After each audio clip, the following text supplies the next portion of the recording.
All right, so today we are talking about solving equations with absolute value. All right, again, now things are getting a little bit more complex. All right, but before we do it, before we get to the equations, we need to learn how to evaluate an absolute value expression. That's just the basics, right? You guys know about absolute value? No. Yes. You don't? I'm sure you've done it because I did it in pre-algebra and algebra 1, right? So let me give you a quick example. So if we have absolute value of A, it can take on two values, right? Absolute value, negative A. And normal A. Fantastic. This is good, I like that. Fantastic. Love that. All right, so absolute value of A could be negative A or A. Why is it two values? Because we don't know what A is, right? If A is positive, the absolute value of positive value is what? The positive value, right? Assume that A was 2. What would be absolute value of 2? 2, right? And if A was negative 2, what's the absolute value of negative 2? 2, right? Who said negative 2? I heard negative 2. It's not. It's positive 2, right? Because absolute value is always what? Positive, right? So basically, this is the key here. We don't know A, but we know that if A is negative, the absolute value of A will be a double negative, which gives you a positive. And if A is positive, you just keep it as it is, right? So now we're going to learn how to just evaluate it. So I'm just going to plug in. So I want to find what this is here. Negative absolute value of 2x plus 5. If x is negative 7. Mary, what do I do here? I want to evaluate this expression. Like we know this is an expression, right? Because it has what? Variables and numbers. So I want to evaluate it. I want to find what it is. I want to solve it. So what am I going to do? I know that x is negative 7. So what am I doing here? Yes, sir. You're going to plug in negative 7 for x, right? So we get negative 2 times negative 7 plus 5, right? So now, before you solve this, you have to solve the inside first. It's just like the PEMDAS, right? We solve what's in here, and then we find the absolute value. Does that make sense? So what's negative 2 times negative 7? Positive 14. Positive 14, right? Plus 5, so now I have negative absolute value of 19. What would that give me? 19. Are you sure it's 19? Negative 19. Negative 19, because absolute value of 19 is 19, and the negative is where? Inside or outside? Outside, so therefore it's negative. Yeah. Where did you get the negative 2 from? This is positive.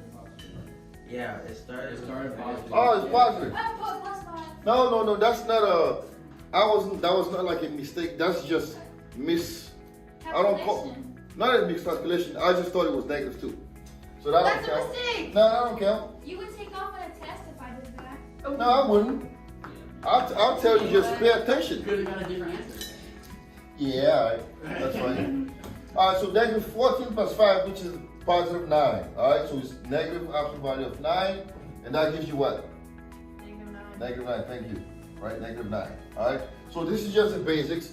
So now I want you to work on this on your own. You have 4x plus 3 minus 3 and then 1/2. And then I want you to find it when x is negative 2. Okay? So just do that on your own, real quick, and then you see what you got. Can I have a calculator? Yes, you may. Anybody else use a calculator? Can I have a marker? You want a calculator? Go ahead. Pass it. All right, your turn. Can I have a marker? What you need? Is that 14x or 4x? Right here? Yeah, up top. Oh, this is absolute value of Okay. 4x. It's absolute value. Can I check mine? Yeah, you done? Yeah. Wow, Speedy Gonzalez. Good job. Let's see what you got. Speed me down. Oh, yeah. I don't know. So I turned that into a fraction. Okay. When I did this here, So what did you get for a fraction? I got 6 over 2. Did you do? No, you just add what you said. Yeah. That was more.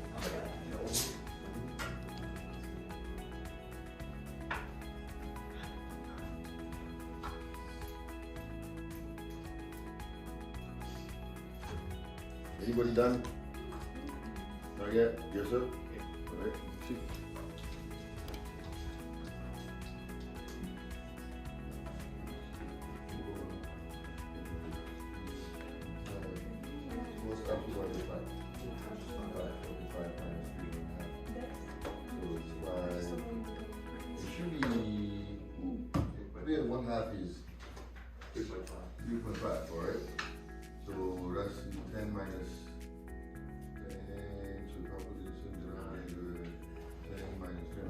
Yeah, that's good. Is this something? Can you please help me? Mhm. I don't want to do actually right here. What's alphabet negative 5. 5? You got 5, right? Yeah. Minus 3 and 1/2.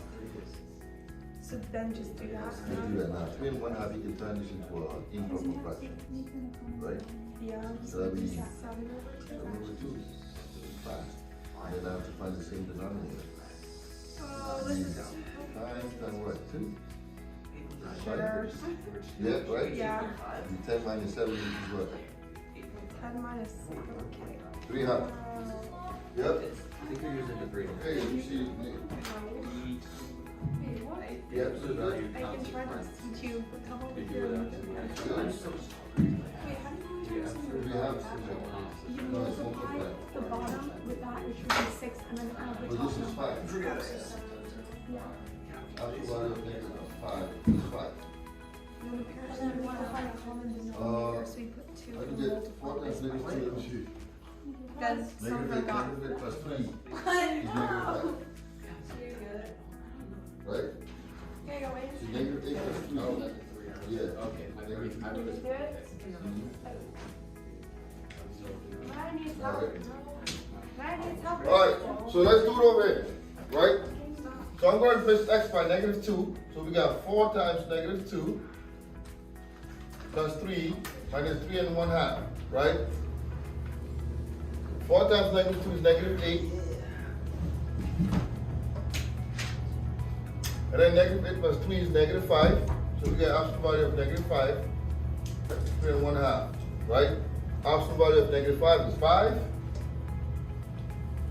Now I can turn this into an improper fraction, right? That gives me 7/2. Everybody know I got the 7/2? Alright? It'll be 5 minus 7/2. Now we have to find the LCD. 2 here times it by 2, so we get 10 minus 7 over 2. It should be 3/2. Some people are 1.5. Like I said, this is fine, 1.5 is fine, but get into the habit of getting fractions. I do not want to see decimals unless we are starting with decimals, right? Get into the habit of getting fractions because we are doing algebra 2 now, so we need to start using regular like decimal question. Yes, sir. I did it just 5 minus 3 and 1/2, but I did it just off of just common sense. Is that okay? What you got? 1.5. Yeah, that's fine. Yeah. But I didn't do like the 10 minus 7 over 2. Yeah, you don't have to do it like this. If you know how to do it like mentally, that's fine. I was just showing the details, right? Anybody has a problem with this? Does everybody understand this? We all good? Are we good? All right. Now the next thing is now we're going to talk about absolute value equations, okay? So, example 1.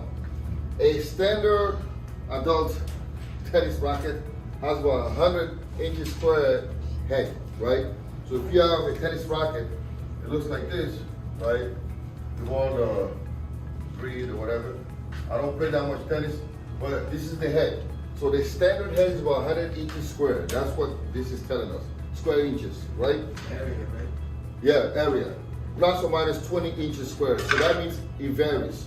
It could be either more than or less than by 20 inches, right?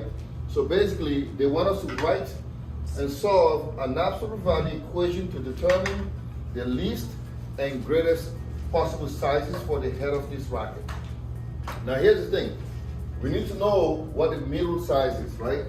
The middle size or the mid size is most rackets, what's the surface or the area? It's 100 inches square, right?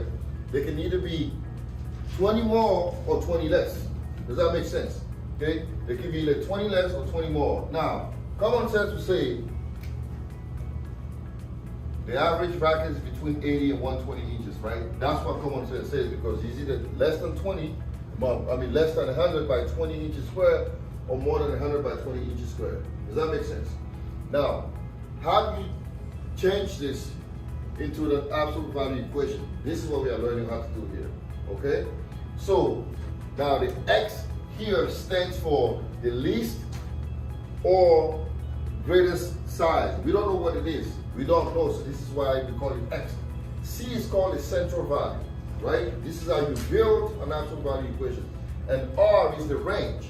the range is this. We are between what, 20 inches less than that, 20 inches square less than it, or 20 inches square more than it, right? So how do you build this? We don't know X. This is what we're looking for. But do we know the central value? Yes. What is the central value here? 100. What's the range? 20. Because we can either be 20 less or 20 more, right? So now, in this case, we can just build our equation, and this is how you build it. It's X minus 100 absolute value equals to 20. Does that make sense, Shay? Are you following? What? You following me? Yes. Yes?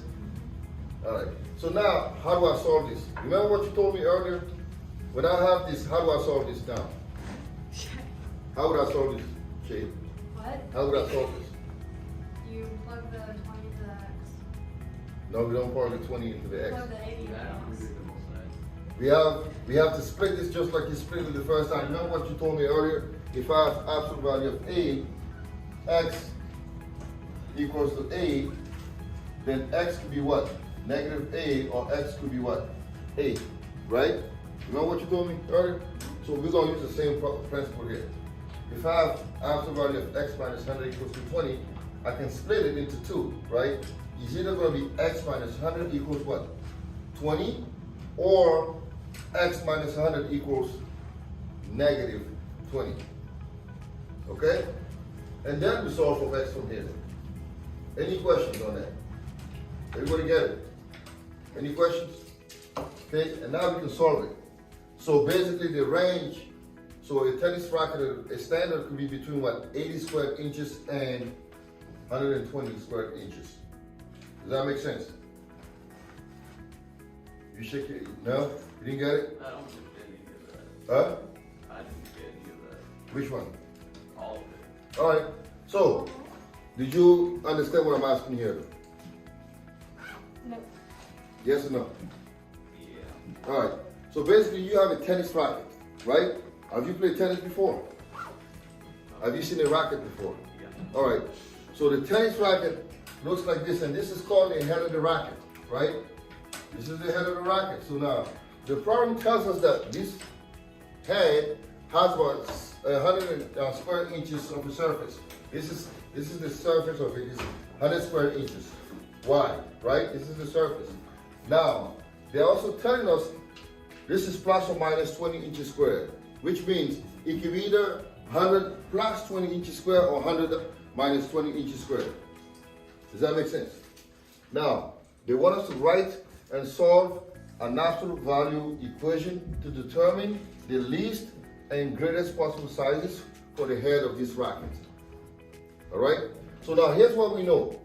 We know that the standard racket is how many inches squared?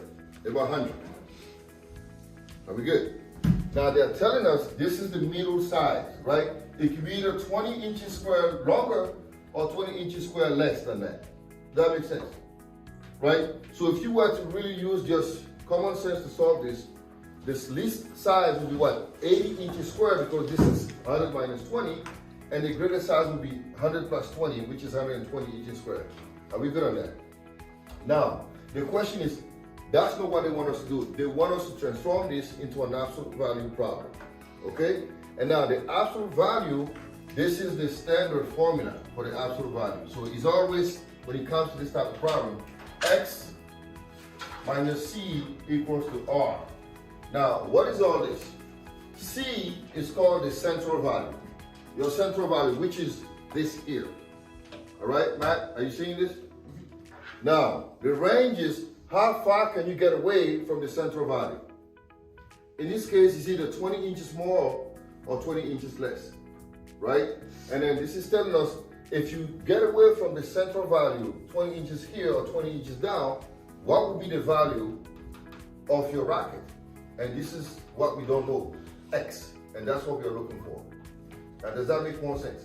Okay, so now we started by saying we know X minus 100 equals to 20. Now we have to solve this problem. We could have solved it mentally or visually by using what we have here, but they don't want us to do that. They want us to actually solve the problem algebraically, right? So now here's the thing. Shay told us earlier that if I have absolute value of X equals to A, it means that x could be either A or x could be negative A. That's just a standard. Also, if you did absolute values in algebra 1 or 3 algebra, right? Now, how do we use this to solve this problem? We're going to use the same method, right? So now, we're going to say that either x minus 100 is equal to 20, or x minus 100 is equal to negative 20. And now we can solve each equation separately. Does that make sense? So now we're going to add 100 here. And we get x equals 120. Or we're going to add 100 here. And then x equals 80. So now our conclusion is the least and greatest possible sizes for the head of this bracket is between 80 inches squared and 120 inches squared. Does that make sense now? Are we good? All right. So now we can solve this problem here. Can I erase this? Now, Matt, since you asked the question, how are you going to solve this problem? This is just said x plus 12 equals to 9. So how would you solve this?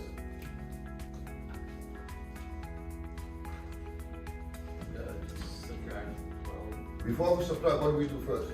How many cases do we have? Wait, what? How many cases? We have 2, right? X plus 12 will be equal to what? 9. Or x plus 12 will be equal to what? Negative 9. And then we solve it. You see what I'm saying now? So it's 2 cases, x plus 12 equals 9 or negative 9. The reason why this is it, because we don't know the value of x. So because we don't know what x is, we have to have our 2 options to solve for this. Y'all getting it? All right, so now we can solve it, okay? So go ahead and then do this for me. I'll give you another one to work on. You guys look half dead today. I don't know why. It's Monday. It's been a long day. 1 plus 5 equals to 13. So go ahead and solve this for me. All right? I think we're good with